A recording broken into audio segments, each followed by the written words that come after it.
Hello friends, welcome back to my channel health and beauty with Bina Raghav. Friends, आज मैं आपके साथ एक ऐसी रेसिपी शेयर करने जा रही हूँ जो कि खाने में बहुत ज़्यादा टेस्टी होती है, बहुत ही ज़्यादा बच्चों को पसंद आती है।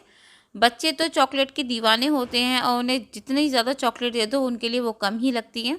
तो आज मैं बच्चों के लिए स्पेशली ये रेसिपी बना रही हूँ। इस रेसिपी को बनाने के लिए मैंने यहाँ पर टाइगर का बिस्किट लिए थे, चोकोज लिए थे और दूध लिया है, एक डेयरी मिल्क की चॉकलेट ली है, अमूल बटर लिया है, हर्षेस सिरप लिया है।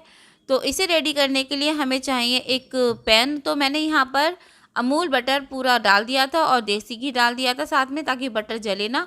और उसके बाद इसमें थोड़ा थोड़ा अपने जो बिस्किट थे उन्हें इसमें डालकर फ्राई कर रही हूँ।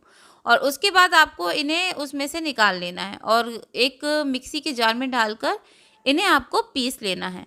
यहाँ पर मैंने वो सारे बिस्किट जो थे पीस लिए हैं और उसके बाद मैंने अपने जो चोकोस थे उन्हें भी पीस लिया है।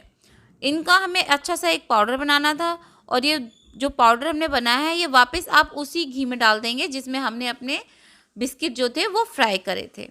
इन्हें अच्छे से आप इसमें डालकर थोड़ा सा मिक्स कर लें। ये दोनों चीज़ें, जो आपकी चॉकलेट और जो चोकोस थे और जो आपके टाइगर बिस्किट जो थे उनका जो हमने पाउडर बनाया, इन्हें आप वापस उसी कढ़ाई में डालकर मिक्स करें अच्छे से, ताकि उसके अंदर हमारा जो मक्खन और देसी घी का जो फ्लेवर है वो भी आ जाए।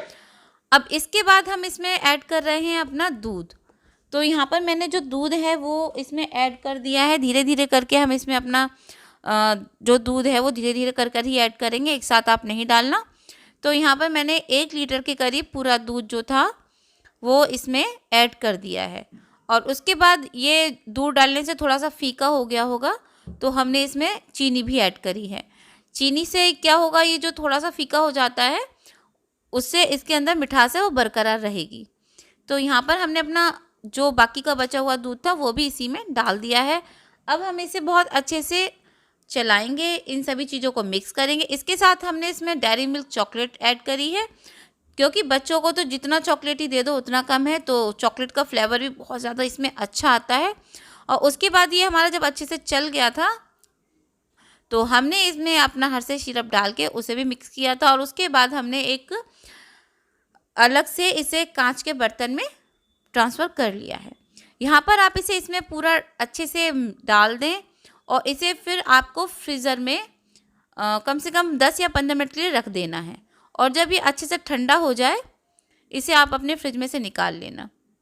ये खाने में इतना टेस्टी लगता है, इतना अच्छा लगता है कि आप जब इसे ट्राई करेंगे, बनाएंगे तो आपको खुद यकीन नहीं होगा कि ये कितना टेस्टी लगता है।